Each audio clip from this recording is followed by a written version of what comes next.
గురూజీ, మరి 5వ రోజు అమ్మవారికి ఎలాంటి ప్రసాదం చేసి పెట్టాలి? ఈ 5వ రోజు ఓంకారం కార్యక్రమంలో ఇప్పుడు కర్జికాయ ఎలా తయారు చేయాలని ఒక కార్యక్రమం చక్కగా రాసుకోండి. కర్జికాయ ఎలా చేయాలి అని మీకు ఆల్రెడీ తెలుసు. అయినా కూడా మన ఈ ఒక పాకశాస్త్రం అంటే నడమహారాజు పాకశాస్త్రం ప్రకారం ఎలా చేస్తారు అనేది నేను చెప్తాను. మళ్ళీ మీరు ఏదైనా దాని వెనుక ముందు వేసుకొని మీరు ఏదైనా చేసుకోండి. శాస్త్ర ప్రకారం నేను చెప్తాను. 5వ రోజు సామాగ్రిలు కావాల్సినది కొబ్బరి తురుము. తురుము అంటే పీట కాదండి, తురుమిండేది కొబ్బరి, పచ్చి కొబ్బరి తురుమిండేది ఒక కప్పు తీసుకోండి. తర్వాత బెల్లము ఒక 2 కప్పులు. తర్వాత మైదా ఒక కప్ తీసుకోండి. తర్వాత చిరోటి రవ్వ ఒక కప్ తీసుకోండి. ఇక తెల్లగా ఉంటుంది చిరోటి రవ్వ అంటారు దాన్ని. మీరు కొట్లో వెళ్ళి కిరాణా షాప్లో దుకాణంలో వెళ్ళి చిరోటి రవ్వ అని రెడీమేడ్ పాకెట్లు దొరుకుతాయి. రవ్వే చిరోటి రవ్వది ఉంటుంది, బ్రాండెడ్. దాన్ని ఒక కప్పు తెచ్చుకొని ఇంట్లో ఏలక్కి పొడి, తర్వాత కాస్త నెయ్యి ఇవన్నీ రెడీ చేసి పెట్టుకోండి.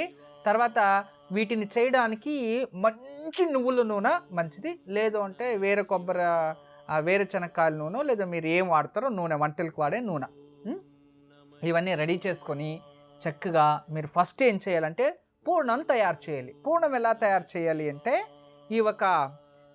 మనం ఏం చేస్తాము, ఈ కొబ్బరి తురుము, తర్వాత బెల్లము, ఏలక్కి పొడి ఇవన్నీ చేర్చి కొంచెం హీట్ వేసేసి వీటి ఉడకపడితే అది పూర్ణం అయిపోతుంది.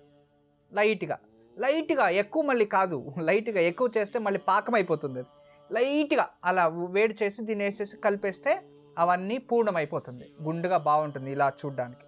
చక్కగా ఆ పూర్ణాన్ని చక్కగా సైడ్కి పెట్టుకొని తర్వాత మైదా పిండిలోకి సగం ఇది మైదా సగము, చిరోటి రవ్వ అని మనం ఏదైనా అది సగం, 2 కప్పులు చక్కగా చేసి దాన్ని నీళ్లు వేసి బాగా కలుపుకోవాలి. పూరి తయారు చేస్తాం కదా, అలా చక్కగా కలుపుకొని ఒక 1 అవర్ అలాగే వదిలేయాలి.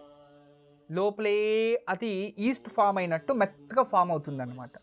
తర్వాత దాన్ని తీసుకొని పూరిలా ఇలా బాగా రుద్ది దాని మధ్యలో ఈ పూర్ణం పెట్టి దాన్ని చక్కగా మీరు ఏ షేప్ కావాలనో ఆ షేప్ చేసి దాన్ని బాగా ఉడుకుతున్న నూనెలో దీన్ని వదిలేసి చక్కగా కొంచెం ఎర్రగా అయ్యే వరకు 2 పక్కల చక్కగా బాగా దాన్ని లోపలనే ఉడకబెట్టాలి నూనెలో. తర్వాత దాన్ని తీసి నూనె కారకుండా ఉండే ఫిల్టర్లో వేసి అలాగ పెట్టి ఒక తట్టలో దేవుడి ముందు అమ్మవారు అరటాకులో వేసి పెట్టాలి. తర్వాత నైవేద్యం అయిన తర్వాత వచ్చే పిల్లలకి పంచిపెట్టాలి. ఇది కర్జికాయ, మీరే అంటారు కదా కర్జికాయ. దీన్ని ఇలాను విధానంగా చేస్తారు. దీన్ని అమ్మవారికి నైవేద్యంగా పెట్టాలి. అర్థమైంది కదా? ఇది చక్కగా చేసుకోండి. అమ్మవారికి ఇష్టమైన ఆహారము, లేదా రోజు కూడా ఈ ఒక 3 దేవతలు ఏదైతే నేను చెప్తానో రేపు మీకు ఉపదేశం చేస్తాను దాని ప్రకారం మీ వంటలు చేసి అమ్మవారికి బాగా రోజు చేసి పిల్లలకి ఇంట్లో ఉండే వాళ్ళకి పెడుతూ ఉండండి. చాలా మంచిది. అమ్మవారి అనుగ్రహం పూర్ణంగా మీకు వచ్చేది. గురూజీ, రోహిణి నక్షత్రం వాళ్ళు ఏ శ్లోకాల్ని పఠించాలి?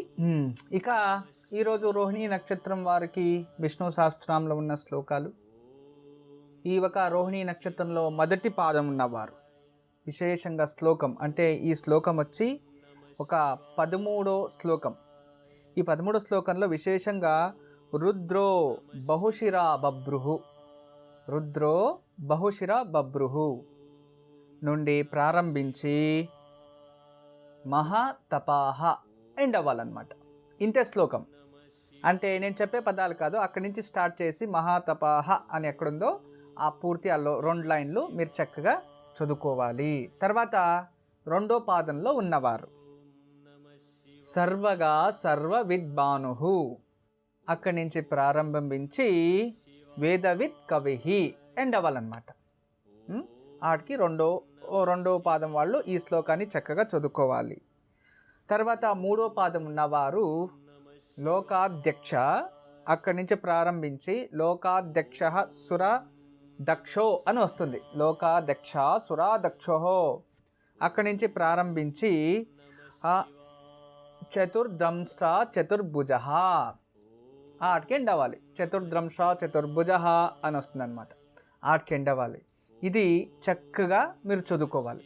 ఇది 3వ పాదం వారు చేయాల్సినది. అయితే 4వ పాదం చాలా విశేషమైనది. ఇది 4వ పాదంలో ఎంత వస్తుందంటే విశేషంగా ఈ ఒక 16వ శ్లోకం ఈ 16వ శ్లోకం రోహిణీ నక్షత్రం 4 పాదాలు చదువుకోవాలి. అంటే ఇక్కడ చూడండి, ఒక నక్షత్రానికి 4 పాదాలు అయితే ఇది 4వ నక్షత్రం కదా. అశ్విని, భరణి, కృతిక, రోహిణి 4 4ల 16 అంటే ఇది 16వ శ్లోకం. ఈ 16వ శ్లోకంలో బ్రాజిర్విష్ణు భోజనం భోక్త అని ఉందన్నమాట. బ్రాజిష్ణు భోజనం భోక్త అనే ఒక శ్లోకం ప్రారంభించి పునర్వసుకి ఎండ్ అవ్వాలన్నమాట. ఇది చాలా జాగ్రత్తగా మీరు వినుకుంటారనుకుంటా. ఇది చక్కగా కరెక్ట్గా మీరు చేయాలి. దీన్ని చేయడం వలన మీరు ఏదైతే నేను రోజు చెప్తూనే ఉన్నాను, మీరు జీవితంలో మీరు ఏమి కావాలనుకున్నా ఈ ఒక శ్లోకాన్ని ఎన్ని వేల సార్లైనా మీరు పఠించండి. మీరు ఏమైనా అనుకొని నాకు ఇలాంటిది కావాలి, అది అయ్యే వరకు దీన్ని చదువుతూనే ఉండేది. 1,000,000 సార్లు అయినా సరే మీ నక్షత్రము మీ పాదము తెలుసుకొని ఆ శ్లోకాన్ని మీరు చదివిస్తే అయిపోయింది.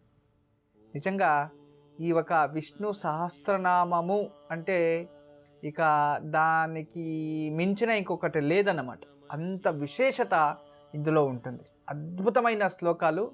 ఇక రేపు కూడా మరొక నక్షత్రం అంటే 5వ నక్షత్రం ప్రారంభం. ఈరోజు అశ్విని, ఇంతకు ముందు అశ్విని, భరణి, కృతిక, రోహిణి అయింది. రేపు మృగశిర నక్షత్రంది రేపు వచ్చి తెలియచేస్తాను. అంతేకాకుండా ఇంకోటి ఈ ఒక ఏ వంట చేయాలి అనేదాన్ని తెలియచేస్తాను. అయితే ఈరోజు కూడా మేము 3 కలశాలు పెట్టమని చెప్పాను కదా ఇంట్లో. మహాకాళి, మహాలక్ష్మి, మహాసరస్వతి. అంటే ఇప్పుడు ఈ 3 రోజు మహాదుర్గాని ఆరాధించి ఈరోజు కూడా సాయంత్రం మీరు చక్కగా ఇంట్లో ధూమ్ దుర్గాయే నమః 108 సార్లు, శ్రీం లక్ష్మీ నమః 108 సార్లు, అంతేకాకుండా ఓం వద వద వాగ్దేవ్యే నమః ఈ 3 మంత్రాలని కూడా 108 సార్లు జపం చేసుకొని అమ్మవారి ముందు పెట్టేయాలన్నమాట. తర్వాత ఈరోజు అమ్మవారికి యథాశక్తి మనం చెప్పినట్టు ఆహార విధానంలో ఏదైనా నైవేద్యం చేసి యథాశక్తి పూజ చేసుకోండి. పూజకు కూడా విశేషంగా అమ్మవారికి మల్లెపూలు, తర్వాత జాజి పువ్వ, సంపంగి పువ్వ, మరుగదవనాలతో అర్చిస్తే చాలా మంచిది. నిత్యము కూడా అమ్మవారికి దుర్గా మంత్రాన్ని పఠిస్తూ దుర్గా కవచాన్ని పఠించాలి ఈరోజు. ఇలా చేయడం వల్ల అమ్మ సంపూర్ణమైన నవదుర్గాల ఆరాధన శక్తి పరిపూర్ణమైంది మీకు ప్రాప్తిస్తుంది. చూశారు కదా, అది ఈరోజు ఇంత చేసుకుంటే మీరు చాలు. ఇక యోగక్షేమం. ఈరోజు స్వాతి నక్షత్రం చాలా మంచిది. తృతీయ ఉంటుంది సాయంత్రం. స్వాతి తృతీయ కుబేరుడు అధిపతి. అక్షయ తృతీయ మీకు తెలుసు, తృతీయ కుబేరుడు అధిపతి. స్వాతి నక్షత్ర రాహు చాలా విశేషమైనది. ఈ ఒక స్వాతికి రాహుకి చాలా దగ్గర పోలికలు ఉంటాయి. అంటే ఈ ఒక కుబేర రాహు అంటాం. ఈరోజు మనము బియ్యం పిండితో 3 ప్రమిదలు చిన్నగా చేయాలి. చేసి ఒక్కొక్క ప్రమిదలో ఒక్కొక్క విధమైన నూనెతో దీపం వెలిగించి ఒక కంచంలో చక్కగా రాసుకోండి. ఒక కంచంలో పాలు కానీ నీళ్లు కానీ పోయాలి. పోసి ఈ ఒక కంచంలో 3 దీపాలు వెలిగించాలి.